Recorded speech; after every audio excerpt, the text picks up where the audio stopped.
सुजस आवाज राजस्थान, एक आवाज जो हमेशा आपके साथ, जन जन के साथ हाजिर है। ताज़ा तरीन पेशकश। सुजस पॉडकास्ट में मेधा से आप सुन रहे हैं प्रदेश की खास खबरें। एक नजर आज की हेडलाइंस पर। मुख्यमंत्री भजनलाल शर्मा ने ली रोजगार उत्सव की तैयारियों को लेकर समीक्षा बैठक। युवा दिवस पर 13,500 से अधिक युवाओं को मिलेगी नियुक्ति की सौगात। मुख्यमंत्री ने लंबित नीतियों, योजनाओं और अधिनियमों की समीक्षा बैठक को किया संबोधित। कहा, सरल प्रावधानों को समाहित कर आमजन को करे लाभान्वित। 16वीं राजस्थान विधानसभा का तीसरा सत्र शुक्रवार 31 जनवरी से होगा शुरू। तृतीय सत्र नेशनल ई विधान एप्लीकेशन नेवा के तहत होगा डिजिटलाइज्ड। और अब खबरें विस्तार से। मुख्यमंत्री भजनलाल शर्मा ने कल मुख्यमंत्री निवास पर युवा दिवस यानी 12 जनवरी पर युवा महोत्सव के अंतर्गत आयोजित होने वाले रोजगार उत्सव की तैयारियों की समीक्षा बैठक को संबोधित किया। श्री शर्मा ने कहा कि राज्य सरकार प्रदेश के युवाओं को रोजगार देकर उनके सपनों को साकार करने के लिए निरंतर काम कर रही है। उन्होंने कहा कि युवाओं में कौशल और उद्यमिता का विकास कर उन्हें आत्मनिर्भर बनाना राज्य सरकार की प्रतिबद्धता है। मुख्यमंत्री ने कहा कि हम आगामी 4 वर्षों में 4 लाख सरकारी और 6 लाख निजी क्षेत्र में रोजगार सहित कुल 10 लाख रोजगार के अवसर उपलब्ध करवाएंगे। उन्होंने कहा कि इस रोजगार उत्सव में राज्य सरकार युवाओं को 13,500 से अधिक नियुक्तियां देगी। इसमें चिकित्सा विभाग में CHO के 5,261, वित्त विभाग में कनिष्ठ लेखाकार के 4,749, गृह विभाग में कांस्टेबल सहित अन्य के 3,133,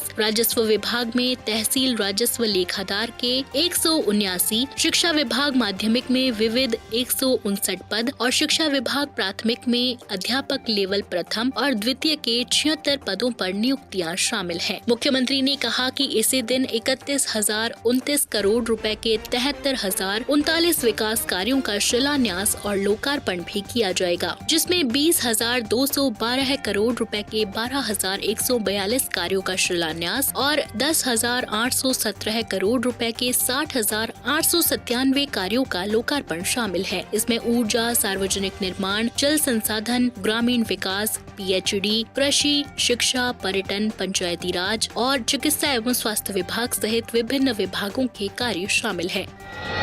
मुख्यमंत्री ने इस दौरान अधिकारियों को निर्देश दिए कि वे समारोह में आयोजन की तैयारियां सुनिश्चित करें। श्री शर्मा ने कहा कि देश और विदेश में कुशल और योग्य कार्मिकों की भारी मांग है। इस मांग की पूर्ति में राजस्थान अहम भूमिका निभा सकता है। उन्होंने अधिकारियों को निर्देश दिए कि वे सर्वेक्षण के माध्यम से युवाओं की शैक्षणिक और कौशल परक योग्यता और विदेश में काम करने के इच्छुक युवाओं का एक डेटाबेस बनाकर तैयार करें, ताकि देश या विदेश में मानव संसाधन की उपलब्धता वाले उद्योगों और कंपनियों को राज्य सरकार के माध्यम से योग्य और कुशल कार्मिक उपलब्ध करवाए जा सके।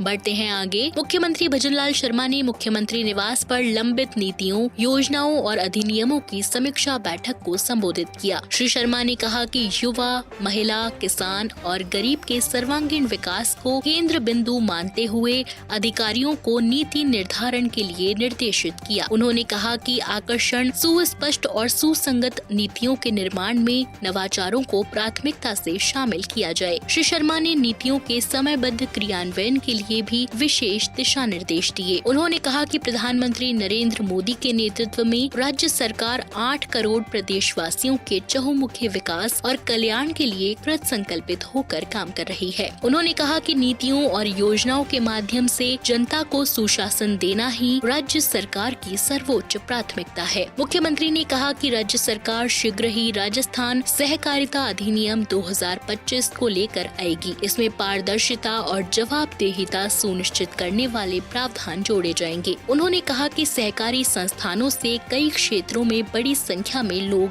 जुड़े हुए हैं। ये एक ऐसा क्षेत्र है जिसमें रोजगार की अपार संभावनाएं हैं। श्री शर्मा ने सहकारिता बैंक और वित्तीय संस्थानों के नियमित ऑडिट करने के संबंध में नए अधिनियमों के प्रावधान को जोड़ने के लिए भी निर्देशित किया, ताकि ये संस्थाएं सुचारू रूप से संचालित हो सके। उन्होंने गृह निर्माण सहकारी समितियों के पंजीकरण के संबंध में भी में सुस्पष्ट प्रावधान शामिल करने के लिए निर्देशित किया।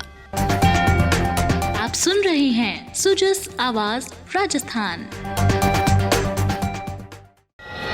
16वीं राजस्थान विधानसभा का तीसरा सत्र शुक्रवार 31 जनवरी से आरंभ होगा। विधानसभा अध्यक्ष वासुदेव देवनानी ने विधानसभा सत्र की तैयारियों की जानकारी ली। श्री देवनानी ने सत्र से संबंधित आवश्यक निर्देश विधानसभा के अधिकारियों को दिए। श्री देवनानी ने बताया कि 31 जनवरी को सुबह राज्यपाल हरिभाऊ किशन राव बागड़े अभिभाषण देने के लिए विधानसभा पहुंचेंगे। विधानसभा पहुंचने पर अध्यक्ष वासुदेव देवनानी, सदन के नेता और मुख्यमंत्री भजनलाल शर्मा, संसदीय कार्य मंत्री जोगाराम पटेल और विधानसभा के प्रमुख सचिव भारत भूषण शर्मा राज्यपाल श्री बागड़े का स्वागत करेंगे। राज्यपाल को विधानसभा में आरएसी बटालियन द्वारा गार्ड ऑफ ऑनर दिया जाएगा। राज्यपाल को प्रोसेशन के साथ सदन में ले जाया जाएगा। राजस्थान विधानसभा अध्यक्ष वासुदेव देवनानी ने कहा कि 16वीं राजस्थान विधानसभा का तीसरा सत्र नेशनल ई विधान एप्लीकेशन यानी नेवा के तहत पूर्ण रूप से डिजिटलाइज्ड होगा। विधानसभा को विधायकों द्वारा पूछे प्रश्न, ध्यान आकर्षण प्रस्तावों, विशेष उल्लेख प्रस्तावों, आश्वासनों और याचिकाओं के जवाब राज्य सरकार के विभागों द्वारा नेवा एप्लीकेशन के तहत ही ऑनलाइन प्रेषित किया जाना आवश्यक है।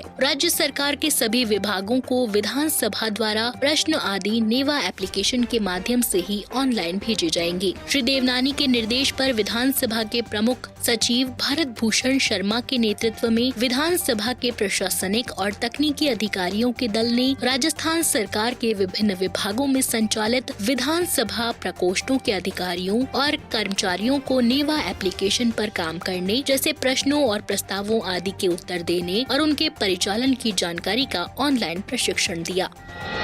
प्रवासी राजस्थानियों के साथ संबंधों को आगे बढ़ाने की दिशा में एक महत्वपूर्ण कदम में मुख्यमंत्री भजनलाल शर्मा ने अधिकारियों को प्रवासी राजस्थानी समुदाय के लिए स्थापित नए 14 अध्यायों को क्रियाशील करने के निर्देश दिए हैं। श्री शर्मा ने राजस्थान फाउंडेशन के 12 मौजूदा अध्यायों को पुनर्जीवित करने के लिए महत्वपूर्ण उपायों को भी मंजूरी दी है। राजस्थान फाउंडेशन सरकारी विभाग है जो राजस्थान और प्रवासी राजस्थानी समुदाय के बीच संबंधों को मजबूत करने की दिशा में काम कर रहा है। राजस्थान फाउंडेशन की आयुक्त मनीषा अरोरा के नेतृत्व में राजस्थान सरकार का एक प्रतिनिधि मंडल भुवनेश्वर में प्रवासी भारतीय दिवस सम्मेलन 2025 में भाग ले रहा है। प्रतिनिधि मंडल ने कार्यक्रम के दौरान बड़ी संख्या में मौजूद प्रवासी राजस्थानियों से बातचीत की। इस दौरान प्रवासी राजस्थानियों ने राजस्थान के साथ अपने संबंधों को मजबूत किया। प्रतिनिधि मंडल ने प्रवासी समुदाय को राज्य में नए व्यावसायिक अवसरों पर निवेश और सहयोग करने के लिए आमंत्रित किया।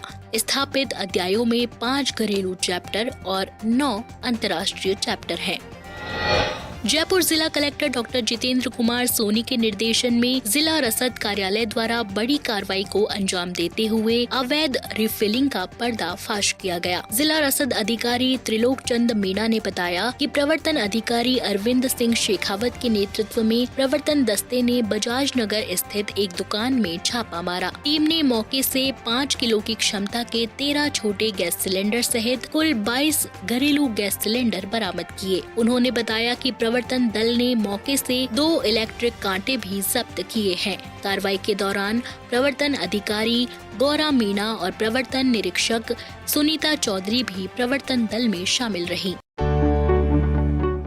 राजस्थान सरकार का प्रयास, सही जानकारी हो आपके पास। राजस्थान सरकार के समाचारों, महत्वपूर्ण निर्णयों और सभी योजनाओं की सटीक और सही जानकारी आपको मिलती है सुजस ई बुलेटिन, सुजस वीडियो बुलेटिन और सुजस आवाज पॉडकास्ट के साथ। इसके लिए फॉलो करें हमारे YouTube channel DIPR Rajasthan official, Facebook page और X handle DIPR Rajasthan. Rajasthan सरकार से जुड़ी दिन भर की खबरों के लिए आप सुजस ऐप भी डाउनलोड कर सकते हैं।